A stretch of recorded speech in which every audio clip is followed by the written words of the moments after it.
Struggling to pass your theory test on the first try? Congratulations, you have found the right channel. We are dedicated to providing you with everything you need to prepare confidently for your test. Today, we will go through 50 essential mock test questions, with the last 10 questions absolutely crucial for your success. So, stick around until the end. Let's dive in and get started. Watch this 20 seconds video clip with focus.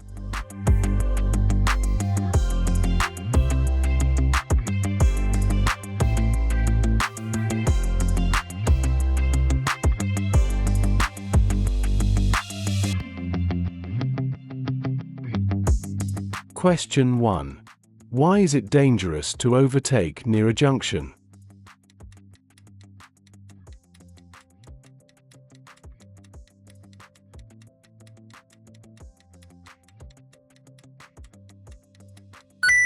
Answer is C.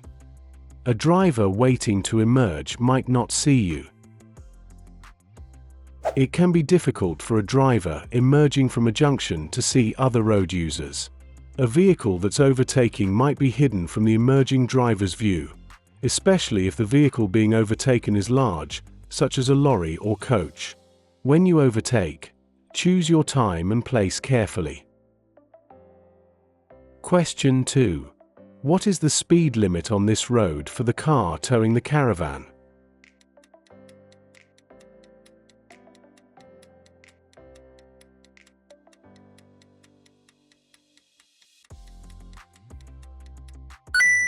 Answer is A. 50 miles per hour. You need to learn different driving techniques for towing a caravan. And, due to your vehicle's increased weight and length, you must plan your maneuvers well in advance. The speed limit for towing a caravan is lower than for a vehicle that's not towing. This allows for the extra time it takes to slow down and stop. Question 3. What do the white diagonal stripe markings in the middle of the road mean?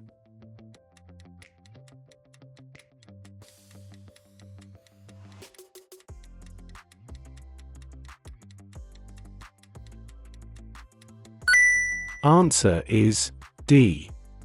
You should not enter the area unless it's necessary and you can see it's safe.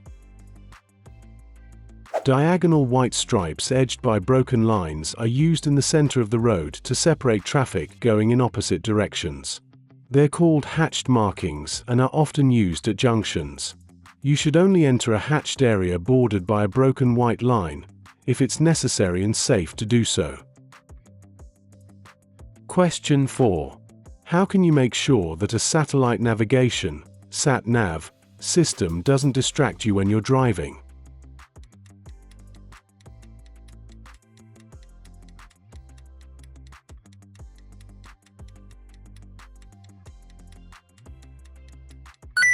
Answer is D. Set it before starting your journey. Sat-navs can be useful when driving on unfamiliar routes. However, they can also distract you and cause you to lose control if you look at or adjust them while you're driving. Set the sat-nav before starting your journey, or pull up in a safe place before making any changes to it. Question 5. What should you do when you're overtaking a horse and rider?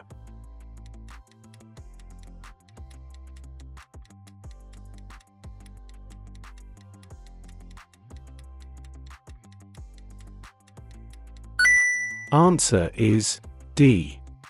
Go past slowly and carefully. Horses can be startled by the sound of a car engine or the rush of air caused by a vehicle passing too closely. Keep well back and only pass when it's safe. Leave them plenty of room. You may have to use the other side of the road to go past safely. Hey, if you find this video helpful, please give it a like, subscribe to our channel and hit bell icon so you don't miss any updates. Your support helps us bring you more content to ace your theory test. Now, let's get back to the video. Question 6.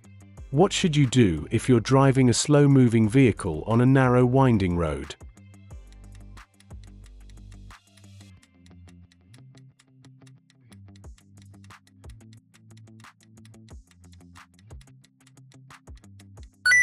Answer is C. Pull in when you can, to let the vehicles behind overtake. If you're driving a slow-moving vehicle along a narrow road, try not to hold up faster traffic. If you see vehicles following behind, pull over in a safe place and let the traffic pass before continuing. Don't wave other traffic past. This could be dangerous if you or they haven't noticed a hazard ahead. Question 7. What's most likely to increase fuel consumption?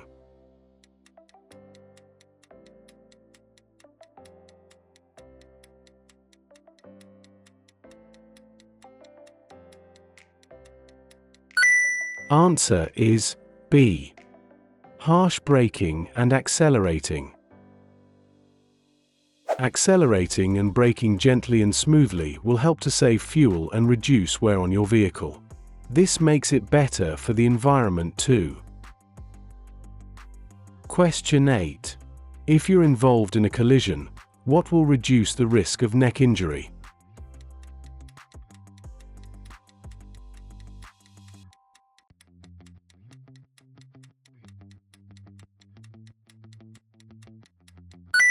Answer is A. A properly adjusted head restraint. If you're involved in a collision, head restraints will reduce the risk of neck injury. They must be properly adjusted. Make sure they aren't positioned too low. In a crash, this could cause damage to the neck. Question 9. What does it mean if your vehicle keeps bouncing after you sharply press down and release on the bodywork over a wheel?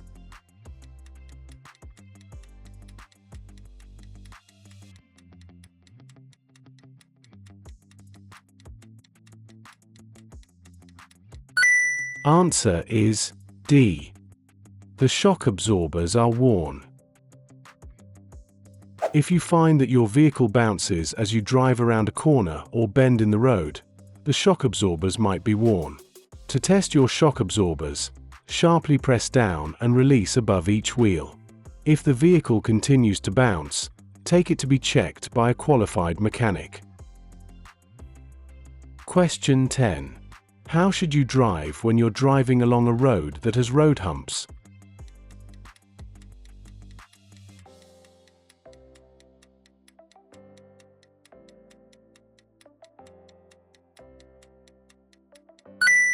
Answer is D. Maintain a reduced speed throughout. Road humps are there for a reason, to protect vulnerable road users by reducing the speed of traffic. Don't accelerate harshly between the humps. Put the safety of others first and maintain a reduced speed throughout the zone. Question 11. You have to make an unexpected journey. You're carrying a 5-year-old child on the back seat of your car. They're under 1.35 meters, 4 feet 5 inches, tall. How should you seat them if a correct child restraint isn't available?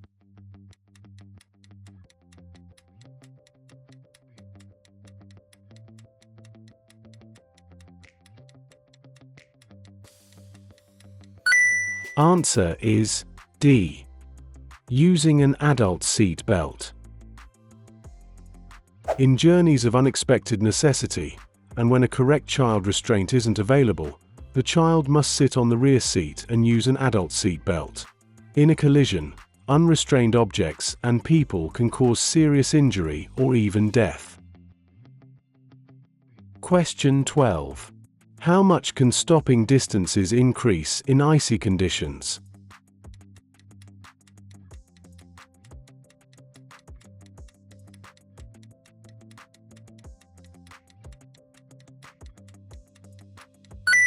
Answer is B. 10 times. Tire grip is greatly reduced in icy conditions. For this reason, you need to allow up to 10 times the stopping distance you would allow on dry roads. Question 13. You're driving along a country road. You see this sign. What should you do after dealing safely with the hazard?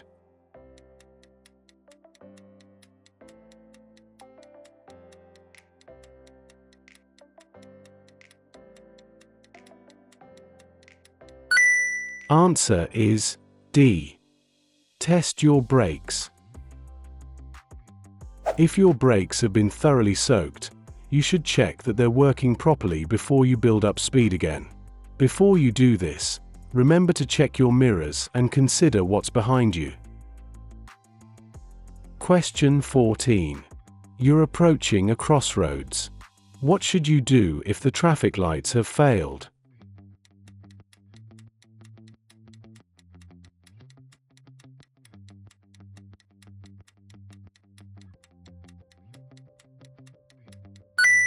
Answer is D. Be prepared to stop for any traffic. When approaching a junction where the traffic lights have failed, you should proceed with caution. Treat the situation as an unmarked junction and be prepared to stop. Question 15. Why are vehicle mirrors often slightly curved, convex?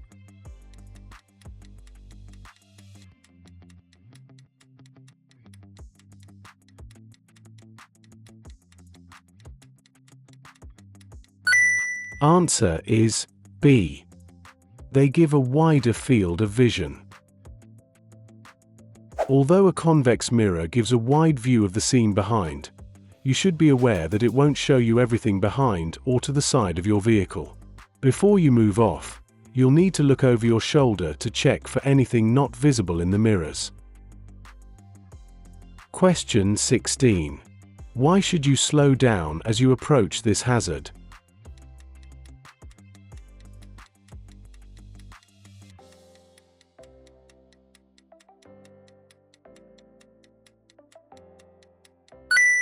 Answer is D.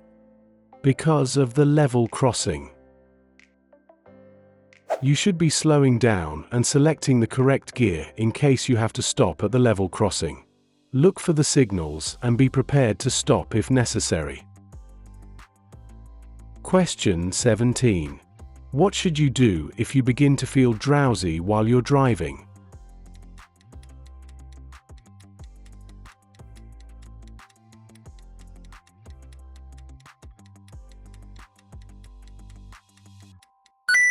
Answer is A. Stop and rest as soon as possible. You'll be putting other road users at risk if you continue to drive when you're drowsy. Pull over and stop in a safe place for a rest.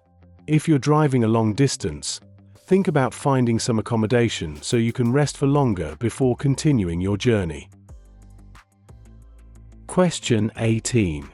You see a pedestrian carrying a white stick that also has a red band. What does this mean?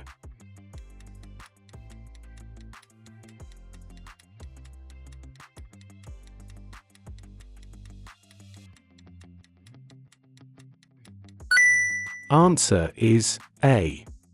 They're deaf and blind. When someone is deaf as well as blind, they may carry a white stick with a red reflective band or bands. They may not be aware that you're approaching and they may not be able to hear anything. So, for example, your horn would be ineffective as a warning to them. Question 19. You're traveling behind a moped. What should you do if you want to turn left a short distance ahead?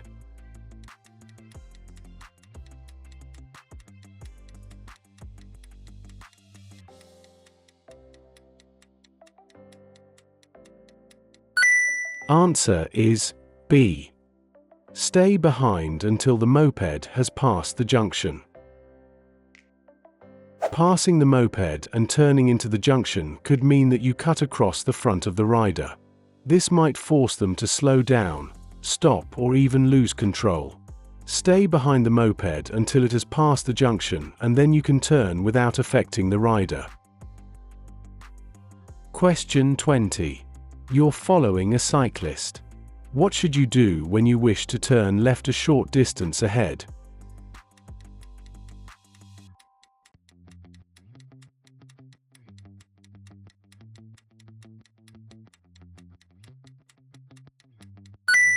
Answer is B. Hold back until the cyclist has passed the junction. Make allowances for cyclists, and give them plenty of room. Don't overtake and then immediately turn left. Be patient and turn behind them when they've passed the junction. Question 21. You're about to overtake a cyclist on a road that has a 30 miles per hour speed limit. How much room should you leave them as you overtake?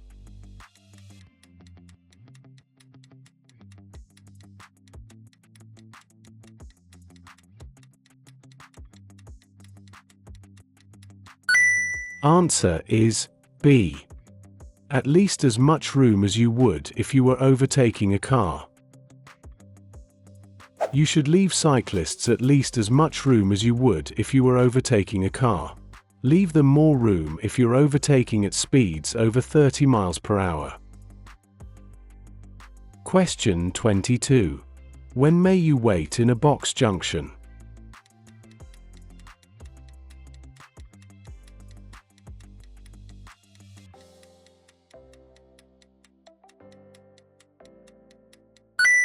Answer is D. When oncoming traffic prevents you turning right. The purpose of a box junction is to keep the junction clear by preventing vehicles from stopping in the path of crossing traffic. You mustn't enter a box junction unless your exit is clear. However, you may enter the box and wait if you want to turn right and are only prevented from doing so by oncoming traffic. Question 23. You're traveling on a road that has road humps. What should you do when the driver in front is traveling more slowly than you?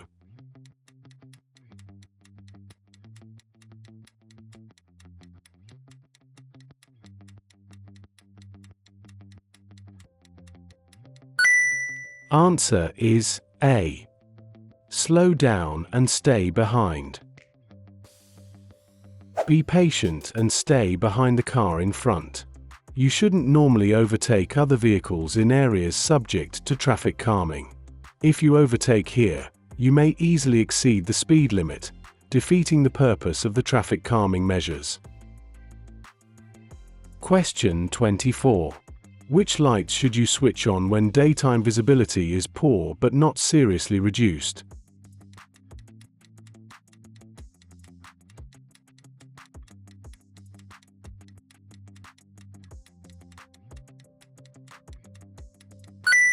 Answer is A. Dipped headlights. Only use your fog lights when visibility is seriously reduced. Use dipped headlights in poor conditions because this helps other road users to see you without the risk of causing dazzle. Question 25. What will happen if you hold the clutch pedal down or roll in neutral for too long?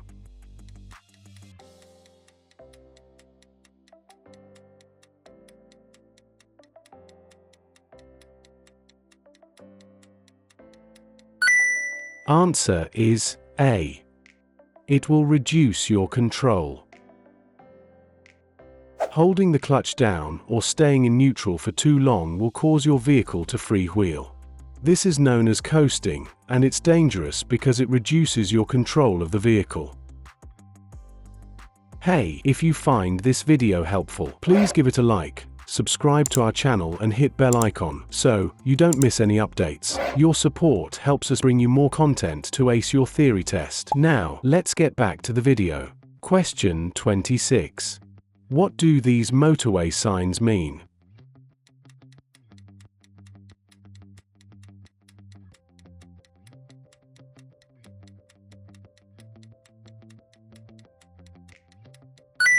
Answer is A. They're countdown markers to the next exit. The exit from a motorway is indicated by countdown markers. These are positioned 90 meters, 100 yards, apart, the first being 270 meters, 300 yards, from the start of the slip road. Move into the left-hand lane well before you reach the start of the slip road. Question 27.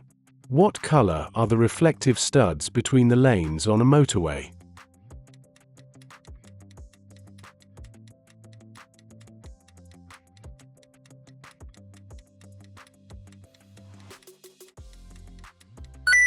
Answer is C. White. White studs are found between the lanes on motorways.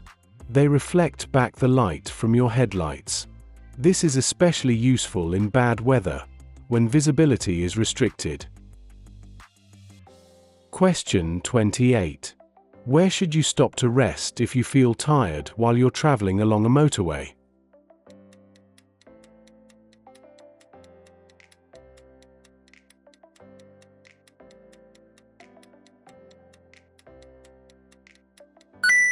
Answer is B. At the nearest service area. If you feel tired, stop at the nearest service area. If that's too far away, leave the motorway at the next exit and find a safe place to stop. You mustn't stop on the carriageway or hard shoulder of a motorway except in an emergency, when in a traffic queue, or when signaled to do so by a police officer, a traffic officer, or traffic signals. Plan your journey so that you have regular rest stops. Question 29. There are no speed limit signs on the road. In England, Scotland, and Northern Ireland, how is a 30 miles per hour limit generally indicated?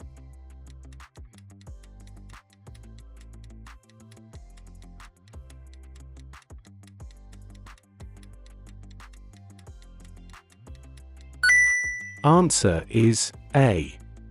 By street lighting. In England, Scotland, and Northern Ireland, there's a 30 miles per hour speed limit where there are streetlights unless signs show another limit. In Wales, streetlights indicate the limit is 20 miles per hour unless signs show otherwise. Question 30.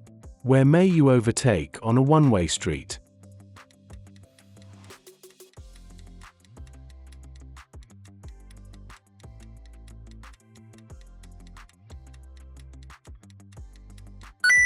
Answer is B. On either the right or the left. You can overtake other traffic on either side when traveling in a one-way street. Make full use of your mirrors and ensure it's clear all around before you attempt to overtake. Look for signs and road markings, and use the most suitable lane for your destination. Question 31. What's the national speed limit on a single carriageway road for cars and motorcycles?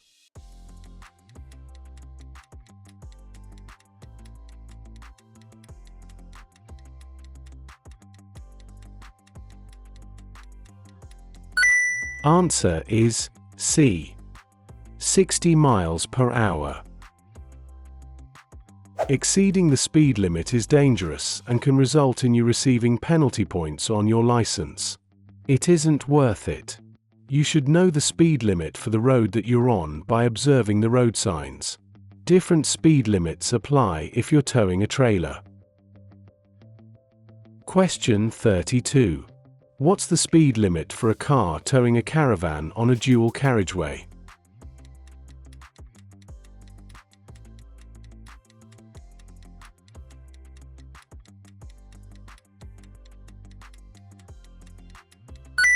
Answer is D. 60 miles per hour. The speed limit for cars towing caravans or trailers on dual carriageways or motorways is 60 miles per hour. Due to the increased weight and size of the combination, you should plan further ahead. Take care in windy weather, as a strong side wind can make a caravan or large trailer unstable. Question 33. When may you drive without wearing your seat belt?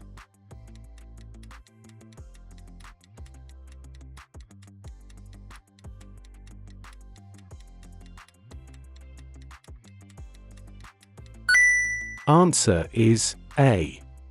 When you're carrying out a maneuver that includes reversing. Your brake lights will give an indication to traffic behind that you're slowing down. Good anticipation will allow you time to check your mirrors before slowing. Question 34. Other than direction indicators, how can you give signals to other road users?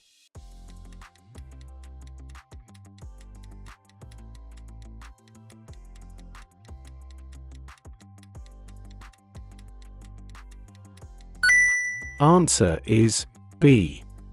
By using brake lights. You may remove your seat belt while you're carrying out a maneuver that includes reversing. However, you must remember to put it back on again before you resume driving. Question 35. You're driving in the right-hand lane of a dual carriageway. What should you do if you see a sign showing that the right-hand lane is closed 800 yards ahead?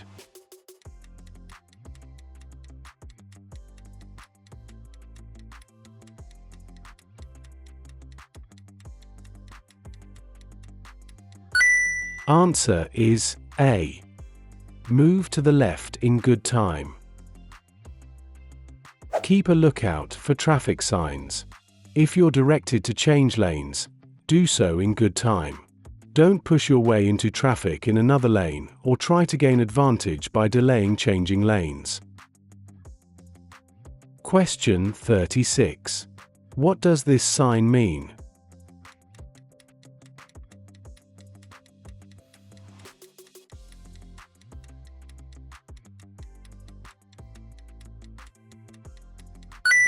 Answer is C.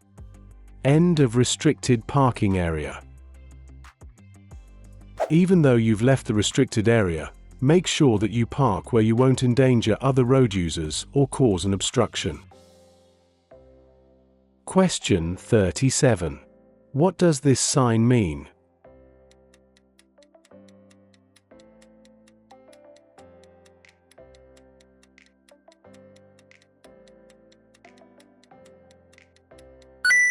Answer is B. Route for trams. Take extra care when you encounter trams. Look out for road markings and signs that alert you to them. Modern trams are very quiet and you may not hear them approaching. Question 38. What does this sign mean?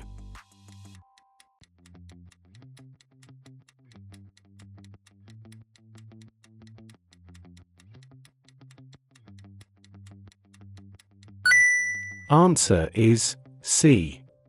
T-junction. This type of sign warns you of hazards ahead. Make sure you look at each sign and road marking that you pass, so that you don't miss any vital instructions or information. This sign shows there's a T-junction with priority over vehicles from the right. Question 39. What does this road marking mean?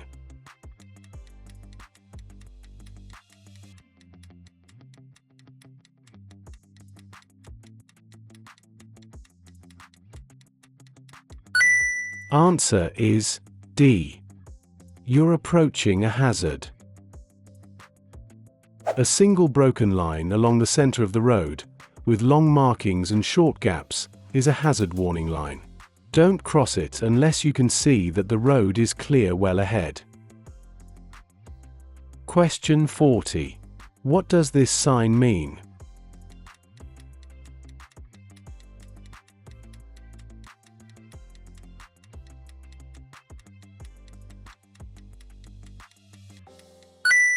Answer is C. Right-hand lane closed ahead. You should change lanes as directed by the sign. Here, the right-hand lane is closed, but the left-hand and center lanes are available. Merging in turn is recommended when it's safe and traffic is going slowly. For example, at roadworks or a road traffic incident. When vehicles are traveling at speed, this isn't advisable and you should move into the appropriate lane in good time. Question 41. What does 25 foot mean on this motorway sign?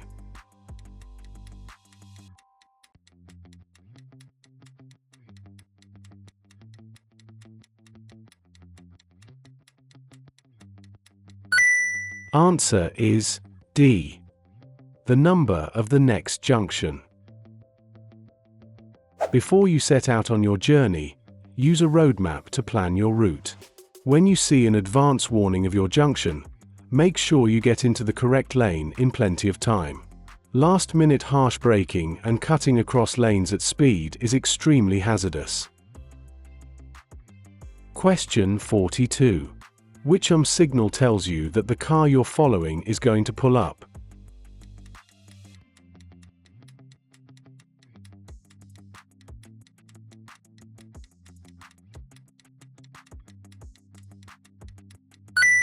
Answer is C. There may be occasions when drivers need to give an arm signal to confirm their intentions. This could include in bright sunshine, at a complex road layout, when stopping at a pedestrian crossing, or when turning right just after passing a parked vehicle. You should understand what each arm signal means.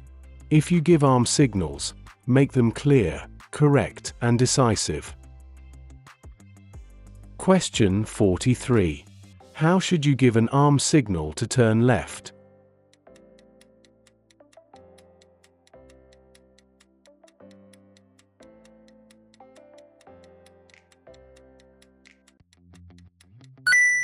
Answer is C. There may be occasions when other road users are unable to see your indicator, such as in bright sunlight or at a busy, complicated junction. In these cases, an arm signal will help others to understand your intentions. Question 44. For how long is an MOT certificate normally valid?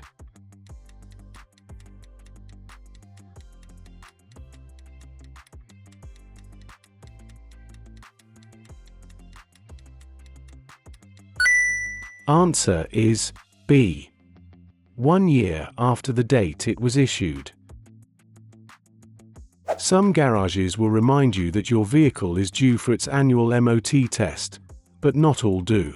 To ensure continuous cover, you may take your vehicle for its MOT up to 1 month before its existing MOT certificate expires. The expiry date on the new certificate will be 12 months after the expiry date on the old certificate. Question 45.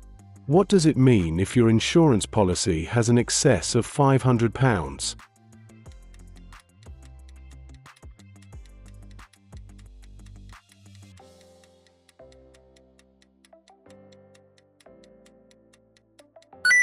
Answer is D. You'll have to pay the first £500 of the cost of any claim. Having an excess on your policy will help to keep the premium down. However, if you make a claim, you'll have to pay the excess yourself, in this case, £500.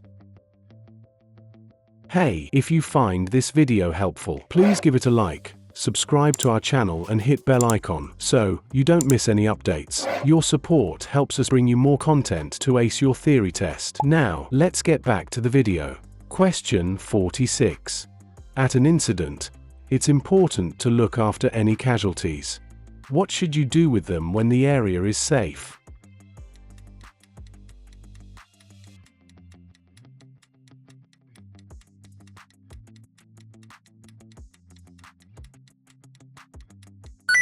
Answer is C. Keep them where they are.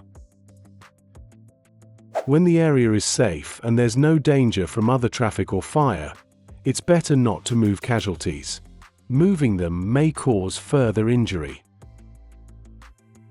Question 47. You're at the scene of an incident. How could you help someone who's suffering from shock?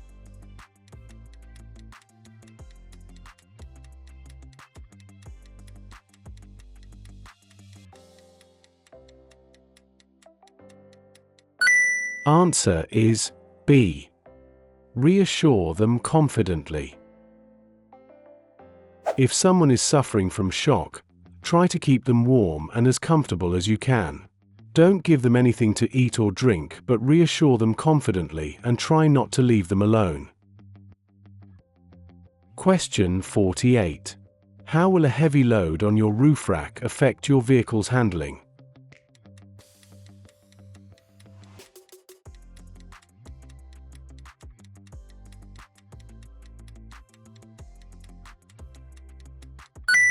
Answer is A. It will reduce stability. A heavy load on your roof rack will reduce the stability of the vehicle because it moves the center of gravity away from that designed by the manufacturer. Be aware of this when you drive round bends and corners. If you change direction at speed, your vehicle and/or load could become unstable and you could lose control. Question 49. What does this sign mean?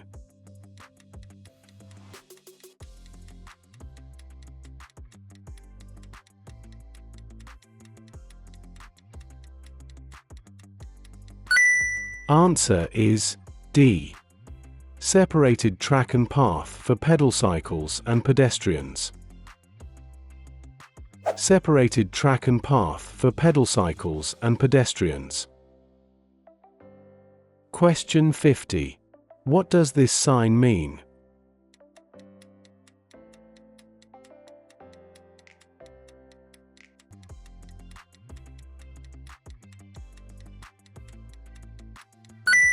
Answer is B. Diversion route. This is a sign that indicates a diversion route. For more practice and updates, click on the video you are watching on the screen. Keep building your confidence and get closer to passing your theory test. Thanks for watching and see you in the next video.